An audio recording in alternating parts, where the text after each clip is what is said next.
என் friend Kumara prank பண்ணோம். Hello hello Kumar, குமாரா? நீயா?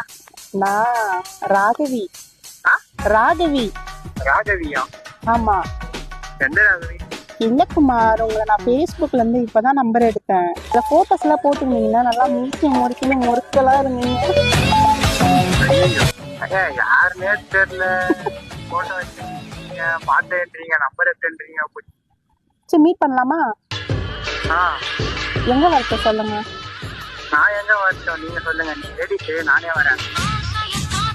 சரி வாங்க, அப்பதான் நான் ஒர்க்ல இருப்பேன், மீட் பண்ணலாம். ஒர்க்ல இருக்குன்றீங்க, உங்களுக்கு ஒன்றும் பிரச்சனை இல்லைங்களா? ஹலோ, நைட்ல தாங்க நிறைய பேர் வந்துட்டு போவாங்க. நம்ம நைட்ல நம்ம லவ் பண்ணலாம், ஏன்னா அப்பதான் எந்த டிஸ்டர்பன்ஸும் இருக்காது. ஏங்க, நிறைய லவ் ஃபர்ஸ்ட் சைட் கேள்விப்பட்டிருக்கேன். நீங்க நைட்ல லவ் பண்ணலான்றீங்க. அது புதுவிதமான காதலுங்க. அப்படியா? சரி, ஓகே சரி, ஓகே. டக்குன்னு சொல்லுங்க, கேஷா ஜிபேவா? ஆமா, எல்லாரும் ஜிபேல தான் பே பண்ணிட்டு போவாங்க. நீங்க இந்த மாதிரி எதுக்குங்க பே பண்ணிட்டு போவாங்க? ஏங்க, நீங்க அழகா இருக்கறனால எல்லாருக்கும் 500 ரூபாங்க, உங்களுக்கு மட்டும் 200 ரூபாங்க. ஏங்க டக்குன்னு சொல்லுங்க, டைம் ஆகுது, நிறைய பேர் இருக்காங்க. சரி, வெளியே போனேன்.